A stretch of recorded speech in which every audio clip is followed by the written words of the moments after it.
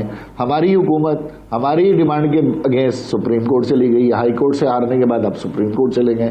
Steel مل کا مسئلہ ہمارے سامنے موجود ہے. نہیں اظہار صاحب اگر میں ون لائن پوچھوں آپ سے کہ جو جہاں پہ آپ کا مینڈیٹ ہے، بالخصوص اربن سندھ میں، کراچی، حیدرآباد، یہ وہ علاقے ہیں، 3 سالوں میں بطور اتحادی اتحادی آپ اپنے کارکن کو وہ وعدے وفا کر پائے ہیں جو آپ نے الیکشن سے پہلے ان سے کیے تھے حکومت میں آنے کے بعد؟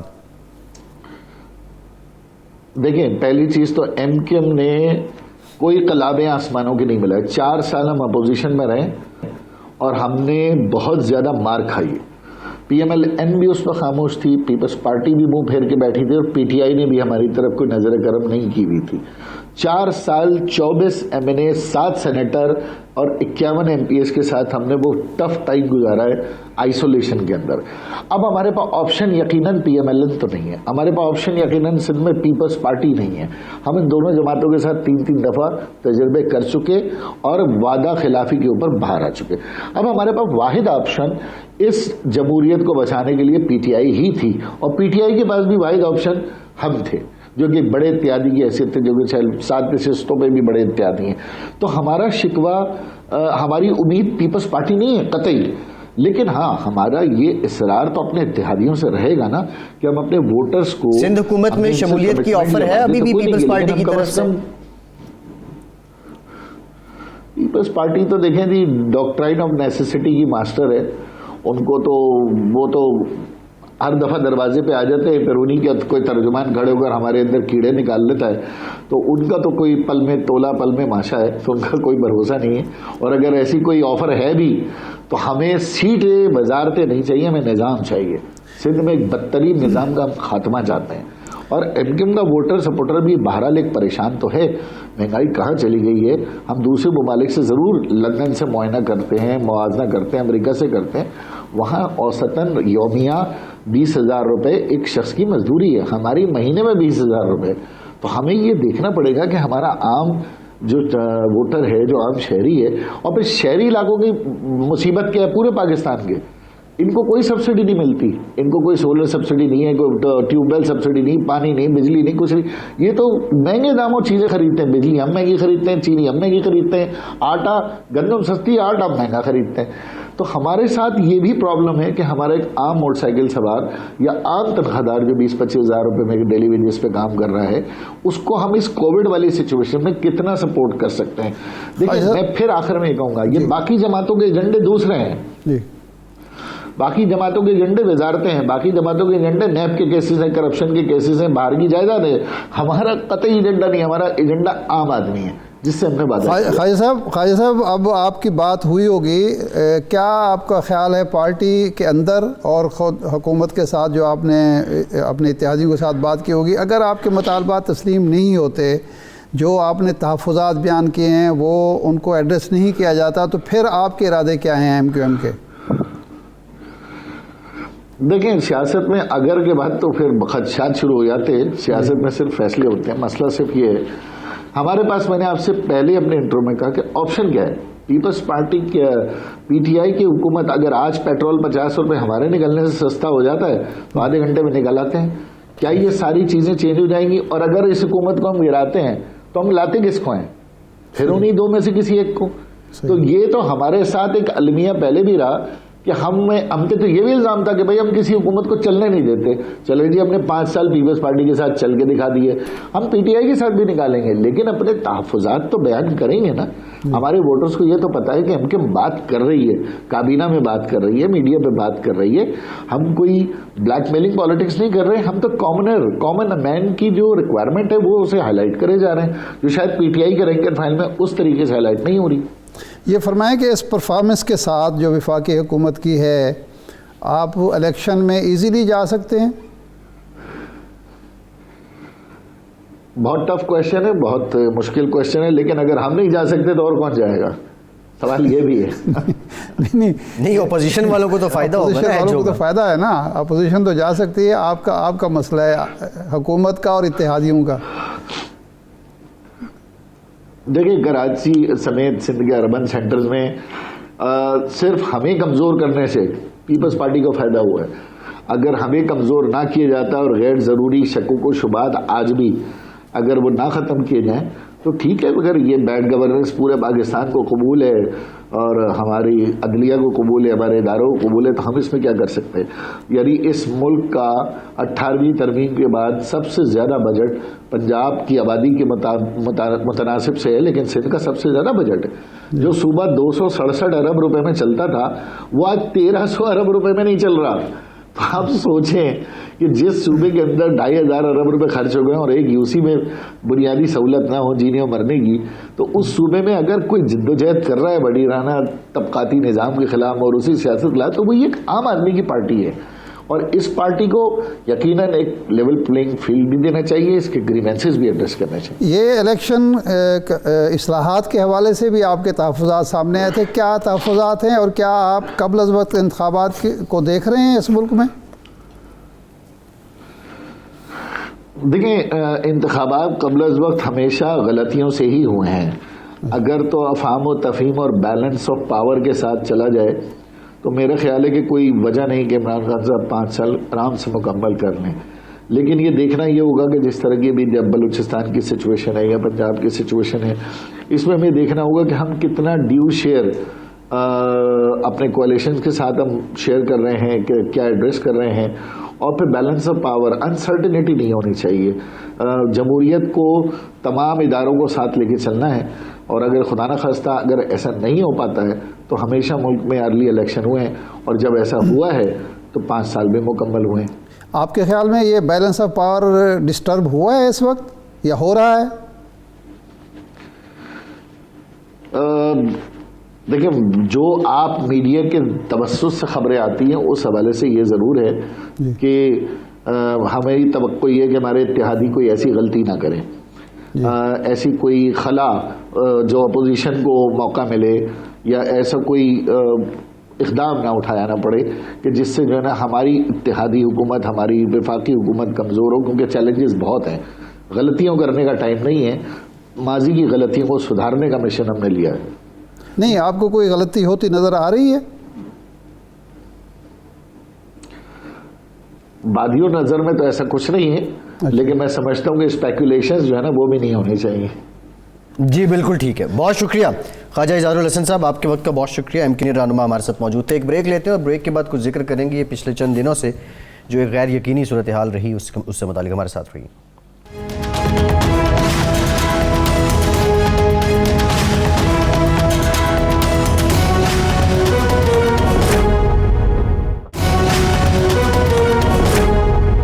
بریک کے بعد ایک بار پھر سے آپ کا خیر مقدم کرتے ہیں، اور بریک سے پہلے ہم نے کچھ ذکر کیا تھا کہ جو پچھلے 3-4 دنوں سے غیر یقینی صورتحال رہی ہے بالخصوص لاہور میں، اور اس کی وجہ یہ تھی کہ کالعدم تحریک لبیک پاکستان کی جانب سے دھرنا دیا گیا، اور یہاں پہلے لاہور میں دھرنا تھا، اس کے بعد ان کا مارچ اسلام آباد کی جانب نکلا جس کو مرید کے مقام پہ روکا گیا، اور اسی اثنا میں شیخ رشید صاحب جو وزیر داخلہ ہیں پاکستان کے، انہیں بیرون ملک سے واپس آنا پڑا، اور یہاں انہوں نے TLP کے سربراہ سعد رضوی سے جیل میں کوٹ لکھپت جیل میں مذاکرات کیے ہیں۔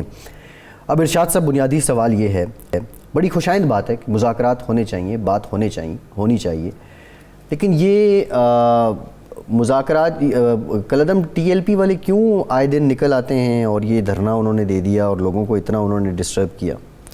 ہاں، لوگوں کو تکلیف ہوئی، سڑکیں بند ہوئیں، اسکول بند ہوئے، بہت ساری تکالیف ہوئیں، لیکن پاکستان میں ایک بڑی بدقسمتی کی بات ہے، حکومت خواہ عمران خان کی ہو، نواز شریف صاحب کی ہو، زرداری صاحب کی ہو، کسی اور کی، بے نظیر بھٹو کی ہو، جب تک آپ اپنا مطالبہ منوانے کے لیے سڑک پر نہ آئیں اور سڑک پر آ کے توڑ پھوڑ نہ کریں، سڑک نہ بند کریں، لوگوں کو تکلیف نہ ہو، حکومت اور حکمران سنتے نہیں کسی کی۔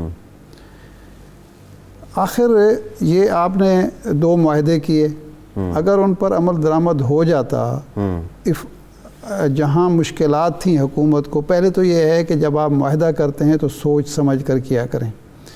ان العہد کان مسئولا، کہ جو وعدہ ہوتا ہے، جو عہد ہوتا ہے، جو معاہدہ ہوتا ہے، اس پر اللہ کے ہاں بھی جواب طلبی ہوتی ہے، اور اس پر آپ نے عمل کرنا ہوتا ہے۔ تو یہ مذاکرات پہلے ہونے چاہیے تھے۔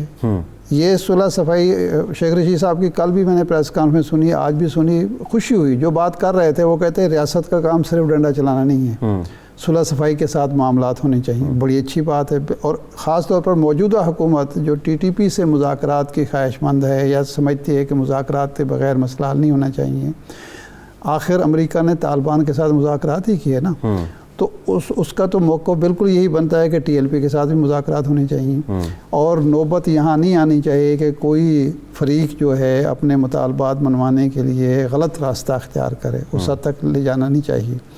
لیکن اب میرا خیال ہے کہ جو بھی اگلے 2 دن میں معاملہ ہونا ہے وہ اس جذبے سے ہونا چاہیے کہ نہ انا کا مسئلہ کسی چیز کو TLP بنائے نہ حکومت بنائے. تھوڑا پیچھے آنا پڑے گا دونوں فریق جو ہیں. حکومت اپنے معاہدہ اور وعدے پر عمل کرے اور TLP ریاستی مفاد کو، حکومتی مفاد کو، قومی مفاد کو اپنے جو ایجنڈا ہے اس پر ترجیح دے.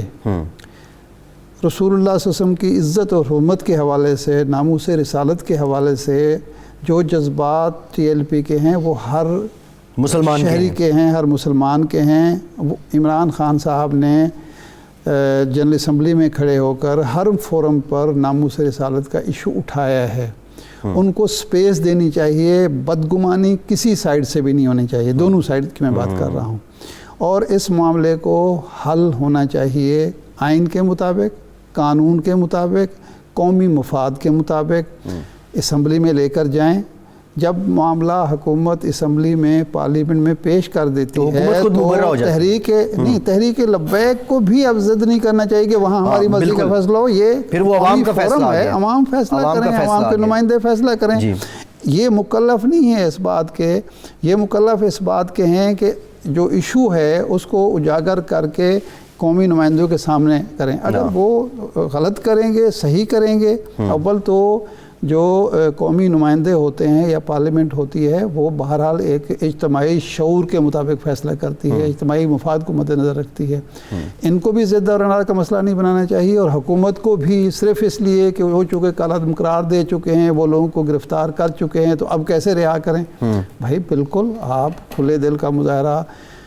جب آپ یہ سمجھ رہے ہیں کہ تیسرا تجربہ ہے، تیسری بار آپ کو بالآخر مذاکرات کی میز پر آنا پڑا، طاقت سے ڈنڈے سے مسئلہ حل نہیں ہوا. ارشاد صاحب ایک بنیادی سوال یہ ہے لیکن TLP کی اسمبلی میں نمائندگی بھی ہے جو نہ قومی اسمبلی میں تو نہیں ہے، قومی اسمبلی میں نہیں ہے لیکن سندھ کی اسمبلی میں 22-25 لاکھ ووٹ انہوں نے لے رکھے ہیں. ان کی سیاسی حقیقت کو قبول کرنا اور مذہبی عقیدت کو تسلیم کرنا آپ سمجھتے ہیں کہ اس مسئلے کا حل ہے؟ دیکھیں حکومت نے آج انہوں نے بھی کہا شیخ رشید صاحب نے کہ وہ پنجاب کی تیسری بڑی پارٹی ہے. ہم نے بہت ساری پارٹیز کو جو براہ راست دہشت گردی میں ملوث تھیں اس لیے ماضی میں برداشت کیا کہ وہ عوامی نمائندگی بھی رکھتی تھی. تو اور ہماری خواہش رہی ہے ریاست کی کہ جو لوگ ہتھیار اٹھا چکے ہیں وہ مین سٹریم پولیٹکس کا حصہ بنے. تو یہاں بھی اس خواہش کو تقویت ملنی چاہیے. اگر یہ آلریڈی ووٹ پر یقین رکھتے ہیں، ووٹ کی طاقت پر یقین رکھتے ہیں تو انہیں سمجھایا جائے، کہا جائے، زور دیا جائے کہ جی آپ یہ راستہ جو ہے مسلسل احتجاج کا، مسلسل توڑ پھوڑ کا، وہ نہ اختیار کریں.